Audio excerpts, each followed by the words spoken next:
Hello everyone. तो आज हम पढ़ने वाले हैं क्लास 6 का सिविक्स का चैप्टर नंबर 8 रूरल लाइवलीहुड्स, ग्रामीण आजीविका। कि गांव के लोग किस तरीके से रहते हैं, गांव के लोग किस तरीके से अपना विकास करते हैं, गांव के लोग किस तरीके से अपने गांव में रह के कौन कौन से काम करते हैं, कौन से उनके प्राइमरी वर्कआउट होते हैं, कौन से उनके सेकेंडरी वर्कआउट्स होते हैं, किस तरीके से वो अपनी लाइफ और अपने फ्यूचर्स के लिए वो किस तरीके से मेहनत करते हैं, क्या उनकी लाइफ में इम्पैक्ट पड़ता है उनके खुद के काम करने से, या फिर जब वो अपने काम को छोड़ के किसी जगह माइग्रेट करते हैं तब उतना कितना इफेक्टिव होता है, क्या उनको माइग्रेट करना चाहिए नहीं करना चाहिए, किस तरीके से वो कर पाते हैं, क्यों कर पाते हैं। ये सारे टॉपिक्स हम लोग इस चैप्टर के अंदर आज कवर अप करने वाले हैं। पहली चीज़ आप सबको पता होगा कि गाँव के अंदर एक चीज़ कंफर्म होती है कि हर एक इंसान अपना खुद का अपना इंडिविजुअल पर्सनल या कह लो कि प्रोफेशन अलग अलग चॉइस करता है। ठीक है, कोई टीचर्स बनता है, कोई वॉशर बनता है, कोई वेव्स बनता है, कोई बार्बर करता है, कुछ मशीन का काम कर रहा है, कोई मैकेनिक का काम कर रहा है, कोई क्लोथिंग का काम कर रहा है, कोई शॉपकीपर है, कोई ट्रेडर है, कोई इंपोर्ट एक्सपोर्ट कर रहा है। मतलब इंपोर्ट एक्सपोर्ट बड़े पैमाने पे इंपोर्ट एक्सपोर्ट नहीं, एकदम छोटे छोटे चीज़ों का इंपोर्ट एक्सपोर्ट कर रहा है। ठीक है, कि शहर से कोई चीज़ें ला रहा है जो गाँव में बेच रहा है और गाँव में से वो 2-3 पैसे कमा रहा है, मतलब उस टाइप का इंपोर्ट एक्सपोर्ट, बड़ा मार्जिन नहीं। क्लियर। और बहुत चीज़ें ऐसी होती है जो नॉर्मल होती हैं लोगों के लिए लाइफ में, क्योंकि वहाँ की लाइफ क्या होती है वो डिपेंड होते हैं डेली लाइफ के ऊपर डिपेंड होते हैं। वो लोग ये सोच के ज़िंदगी जीते हैं कि भाई रोज़ का रोज़ खाना है, आज कमाया उसको आज ही खाना है, उसके लिए वो कल के ऊपर डिपेंड नहीं रहते हैं। तो एक गांव है जो आपकी सिविक्स की बुक के अंदर दे रखा है, कलपट्टू करके आपका विलेज दिया हुआ है। उस विलेज के अंदर बहुत सारी स्मॉल शॉप्स जो कह रहे शॉप कह रहे हो, दुकानें कह लो, वो हैं।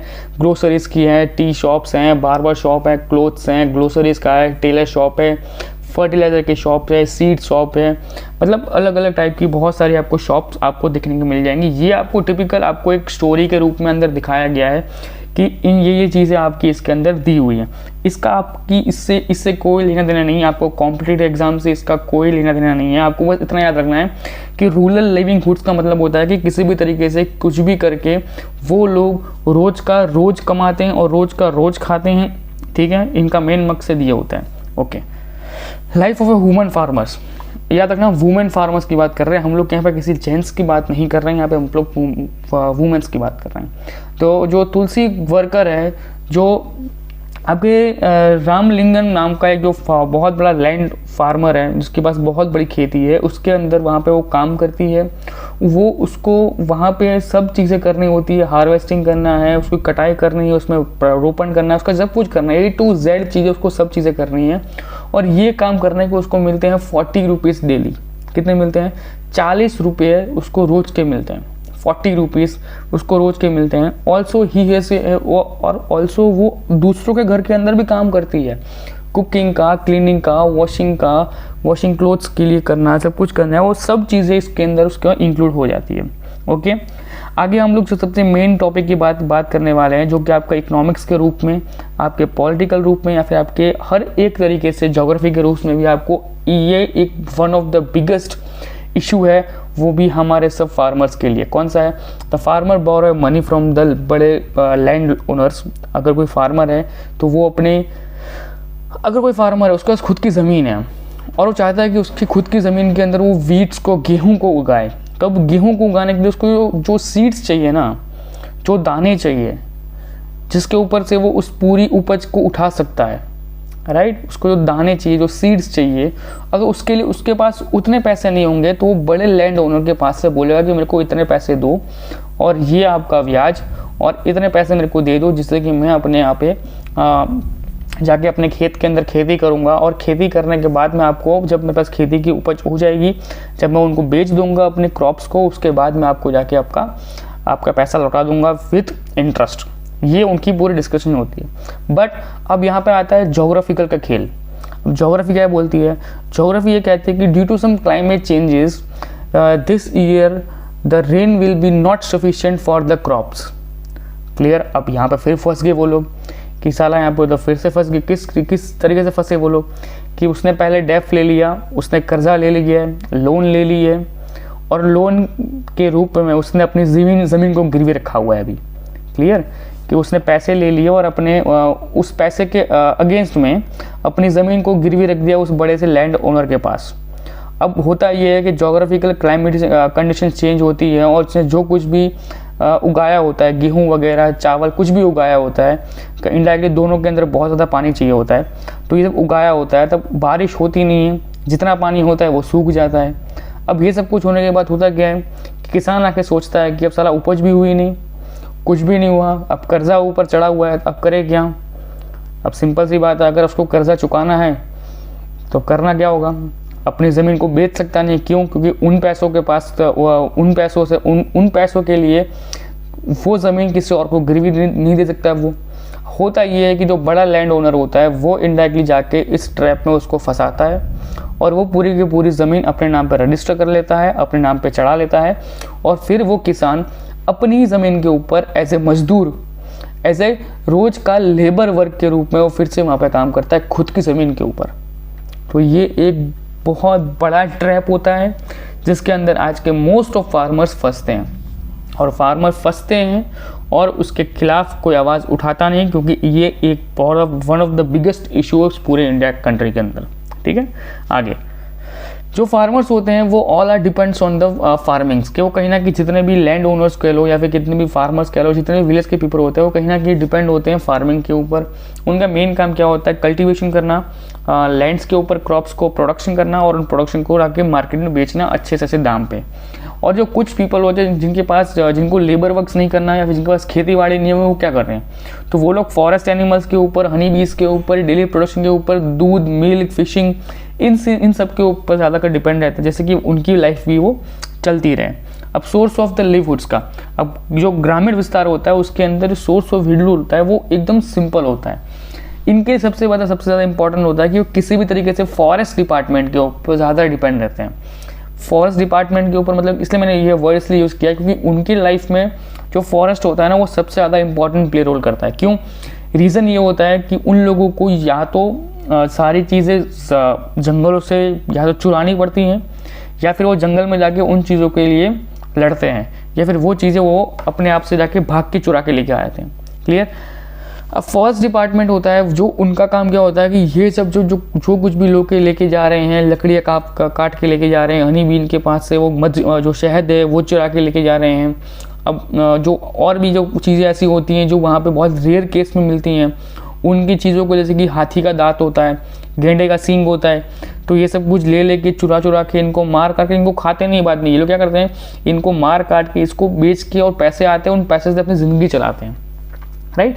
तो ये सब कुछ ना हो इसलिए इन लोगों को बहुत समझाया जाता है, बहुत इनको समझाया जाता है कि भाई किस तरीके से अपनी लाइफ को सिक्योर करना है। और लिविंग हुड्स के अंदर फॉरेस्ट ऑफिसर बहुत अच्छा कह सकते हैं बहुत अच्छा से रोल प्ले करता है, जिसके अंदर वो हमेशा चाहता है कि भाई किसी भी तरीके से लोग इस चीज़ के अंदर ना फंसें या फिर लोग इस चीज़ का सदुपयोग ना करें, इसका दुरुपयोग ना करें डायरेक्टली। क्लियर?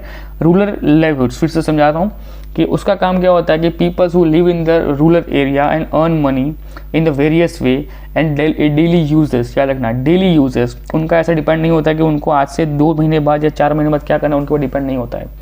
वो आज कमाया आज खाने वाले होते हैं। और रूरल एरिया के अंदर 2 तरीके से लोग रहते हैं, एक होते हैं फार्मर्स, एक होते हैं नॉन फार्मर्स।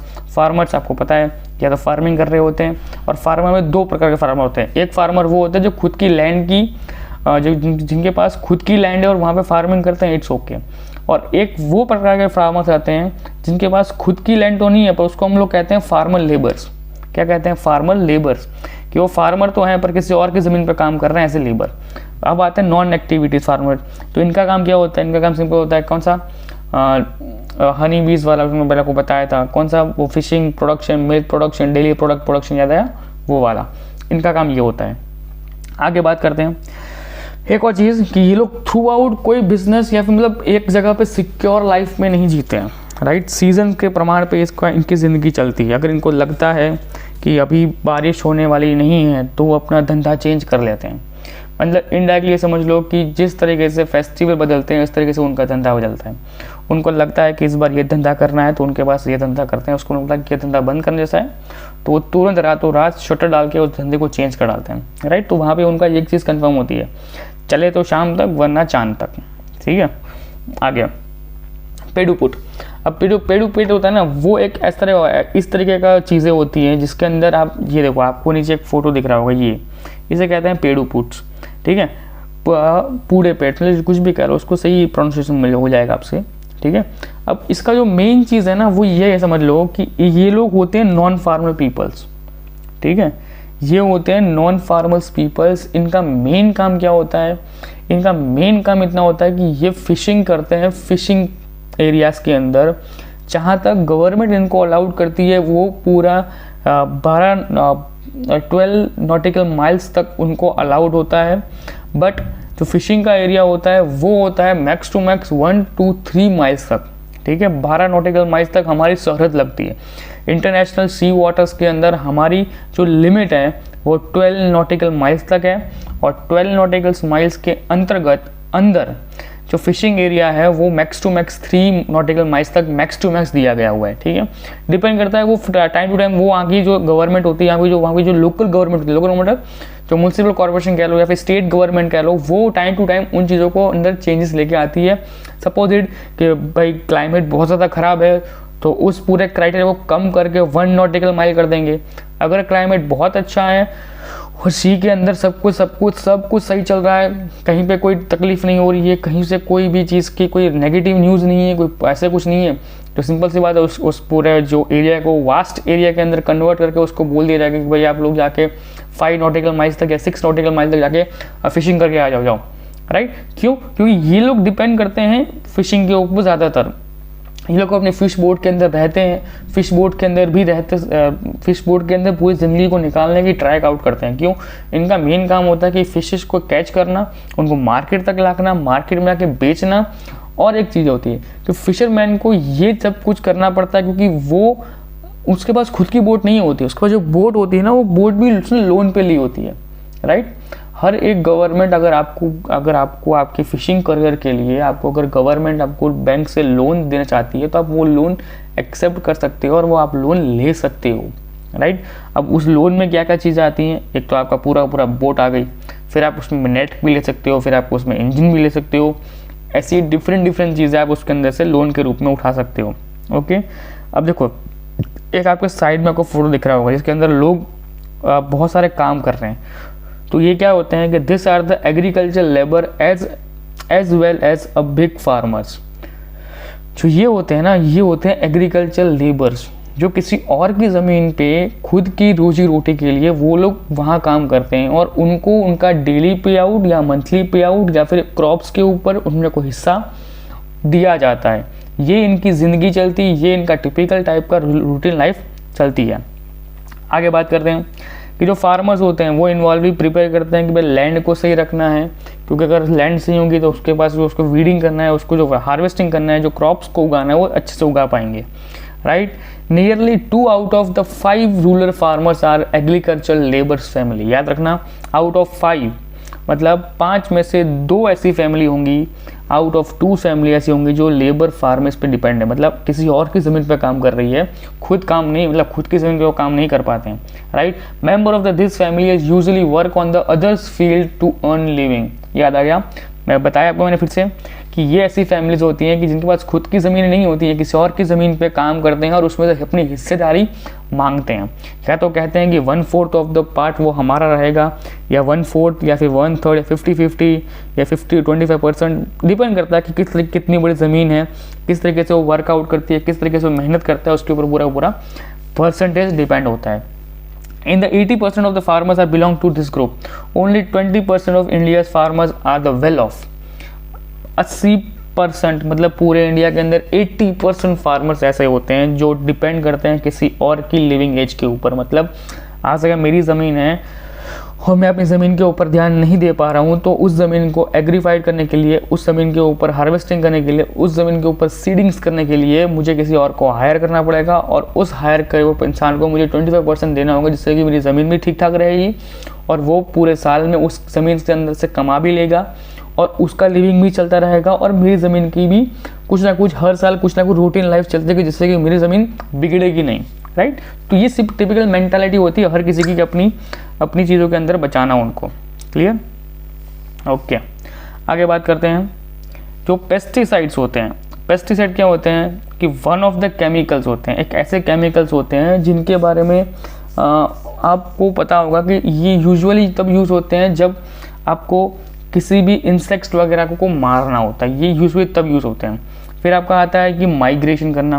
मैंने आपको पहले बता दिया कि इनके टिपिकल लाइफ में क्या चलता है कि एक जगह से दूसरी जगह पे उनको माइग्रेट करना है, ज़िंदगी को जीना है। तो वो लोग अपने एक जॉब को छोड़ के दूसरी जॉब को पकड़ते हो और दूसरी जॉब को छोड़ के तीसरी को पकड़ते हैं, बट लोग प्लेस टू प्लेस माइग्रेट करते हैं, जिससे कि उनको उनकी ज़िंदगी के लिए सही वेरेंटेज या कह लो कि सही उनकी कीमत जब तक उनको नहीं मिलती तब तक वो माइग्रेट करते हैं। अगर उनकी फैमिली की धीरे धीरे बड़ी होती है तो फैमिली को डिवाइड करके अलग अलग एरियाज़ के अंदर खुद वर्कआउट या फिर खुद वर्कआउट करने निकल पड़ते हैं। क्लियर? इस तरीके से वो माइग्रेशन का टर्म होता है। अब इंडिया के अंदर क्या होता है, देखो जो मैप आपको दिख रहा है ना, मैप को बहुत क्लियर नहीं दिखेगा क्योंकि मैप ऑलरेडी इसकी क्लैरिटी बहुत ख़राब थी।